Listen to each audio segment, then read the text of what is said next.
When I was a child, I remember playing outside and out of my parents' sight for hours. The neighbors' kids, my little brother and I, we would climb trees in the woods, build hideouts, wade in the river, meet new friends. And only much later did it strike me how much trust this must have required on my parents' side.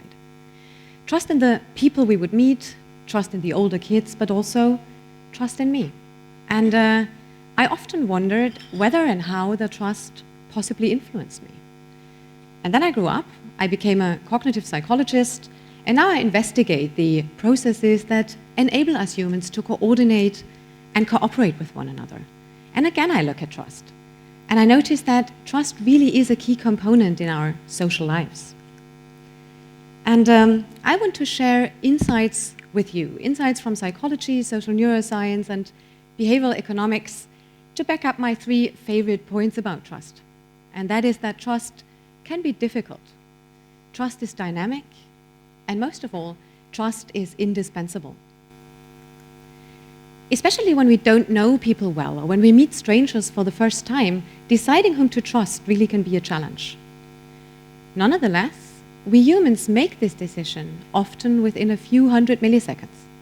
But what do we base this important decision on? Well, one cue we use to decide whether or not to trust somebody is their faces, their facial features. Let me show you 2 examples. Whom of these 2 guys would you rather trust? Who chooses the left one? Raise your hand. Who chooses Mr. Right, the right one? A few, yeah. Your vote nicely reflects findings from psychology showing that people largely tend to agree on who does and who doesn't look trustworthy. And it's areas around the eyes, areas around the mouth that are relevant here. But is the guy on the left really more trustworthy? No. So far, there is no concluding evidence that people with trustworthy faces also behave in a more trustworthy manner. What else do we use? Well, when we meet people for the first time, we look for signals of authority, of competence. We tend to listen to and comply much more with people who are, for instance, dressed like this, than people who are dressed like this. And you are all probably familiar with the famous Milgram experiments that were carried out in the 60s. In these experiments, normal people, people like you and I, were invited to a laboratory. And they were asked to punish students for not remembering words correctly. And punishment had to be administered by means of electric shocks. Now, of course, in reality, the students didn't really receive these shocks, but participants certainly believed so.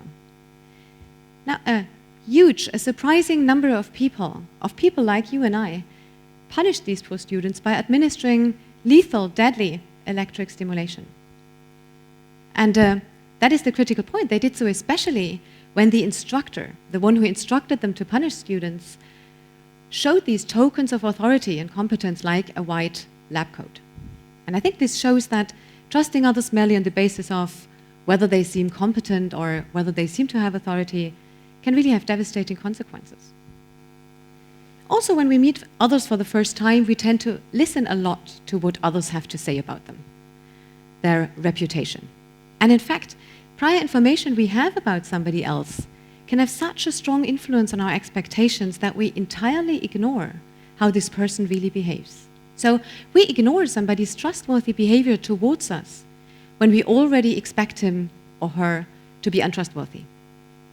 And these examples, I think, show that these signals of trustworthiness, how somebody's face looks, somebody's clothes, somebody's reputation, these signals of trustworthiness, they aren't so trustworthy themselves. And this makes deciding whom to trust difficult, because we have to put an effort into not trusting those who might not be as trustworthy as they look.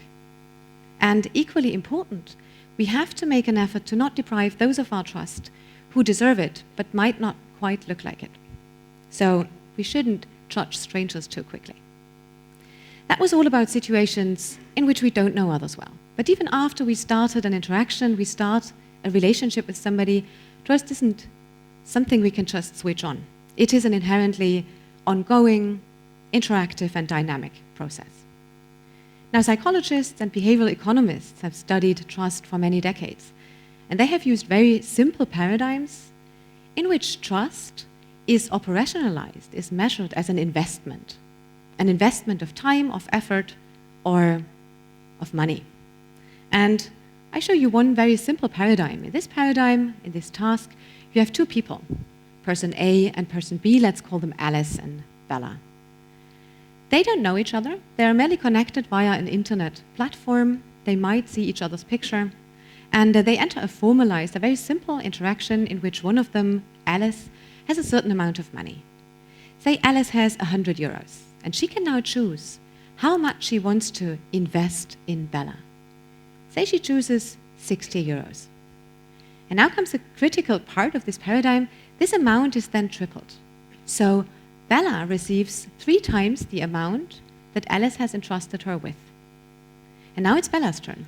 Bella can decide how much she wants to give back, to reciprocate to Alice. If she chooses 90 euros, then Bella is left with 90 euros. Alice has 130 euros. That means that if Alice trusts and Bella reciprocates, both of them end up with more than they had before. Both of them benefit. And especially when we have this interaction continue for several rounds, this allows us to really look at the development, the dynamics of trust and of trust-based relationships. And this has yielded really interesting findings. For instance, in some people, in some groups, trust declines quickly. Cooperation breaks down, nobody wins, everybody's unhappy. By contrast, in other groups, other people manage to establish stable, functioning, mutually beneficial relationships. Everybody wins and everybody's happy. What's the difference? What do those who succeed do differently? Well, one thing that those who manage to establish long-term trust-based relationships do differently is they forgive. I think in most relationships there is a point where the other person does not behave the way we expected her to. For instance, Alice might be a bit disappointed because Bella didn't reciprocate as much as Alice expected her to. This can be a misunderstanding, it can be teasing, it can be an active breach of trust. In order for the cooperation to not break down, Alice needs to do something.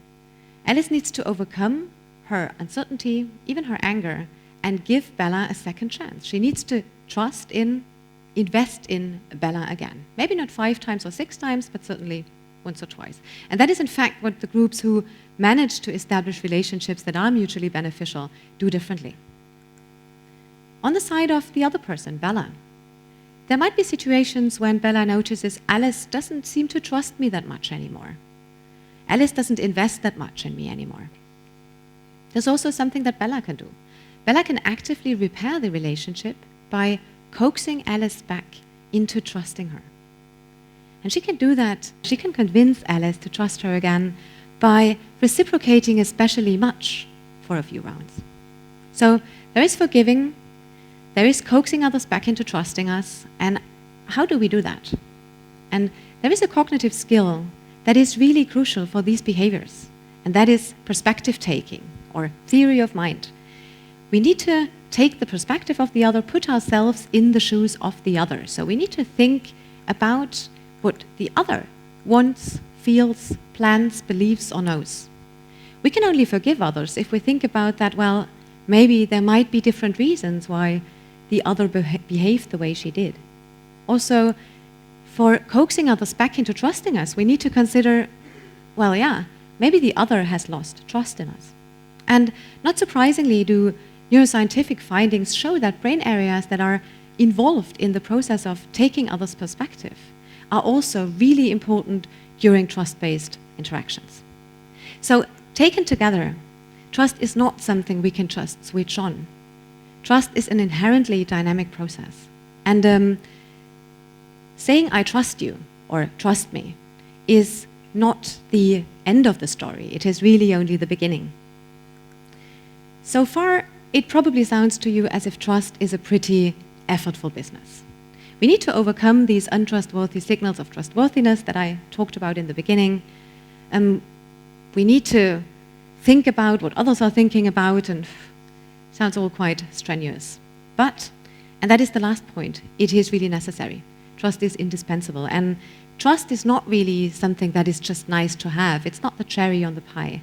I think that trust is the salt in our social supper, really.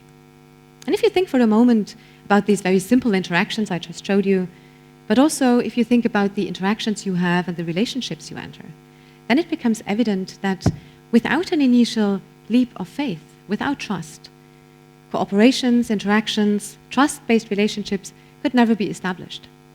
And a very touching example from the animal kingdom involves vampire bats. These little creatures need to feed every night or every second night at the latest, otherwise they starve.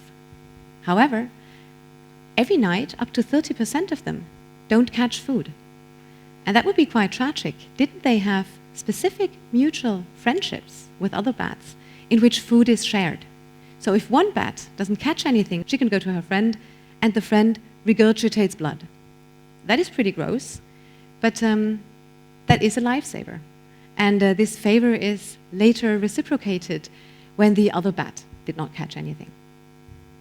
Critical point is that without an initial leap of faith, without an initial incident of one bat sharing with the other, this life-saving reciprocal interaction or relationship could never have been established.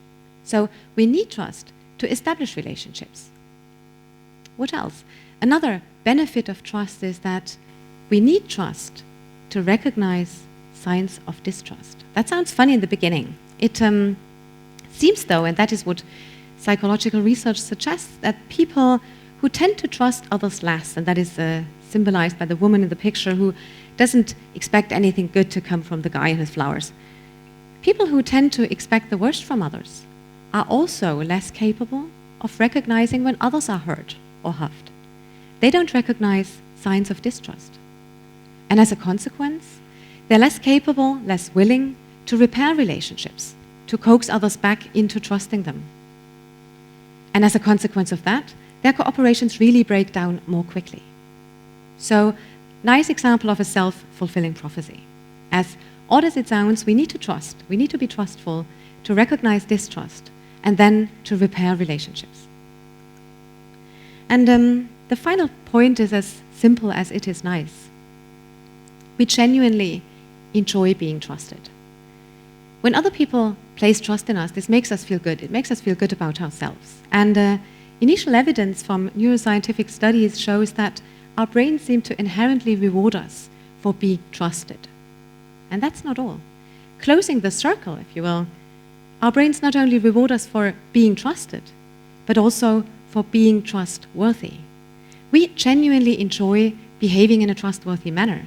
We don't want to breach others' trust. We want to reciprocate, to do right by others. So the strong preferences to be trusted and be trustworthy are deeply ingrained in us. So taken together, besides being a difficult business sometimes, and besides being very dynamic, trust is really indispensable. We need trust to establish, to maintain, and to repair relationships. Trust empowers us, and we can empower others by trusting them. And this brings me back to my initial example of my parents and them letting me play outside and out of their sight. And maybe inspired by the vampire bats, they are dressed like vampires here, and that is quite a while ago. I think they allowed for a lot of good things to happen by trusting me to play out of their sight. Meeting new kids, I could learn that not everybody is as trustworthy or untrustworthy as they look. I could learn that maintaining relationships takes a lot of forgiving and being forgiven. And by trusting me, I think they taught me to trust others and trust myself. And that is a pretty great gift that I hope I can pass on to my children one day. Thank you.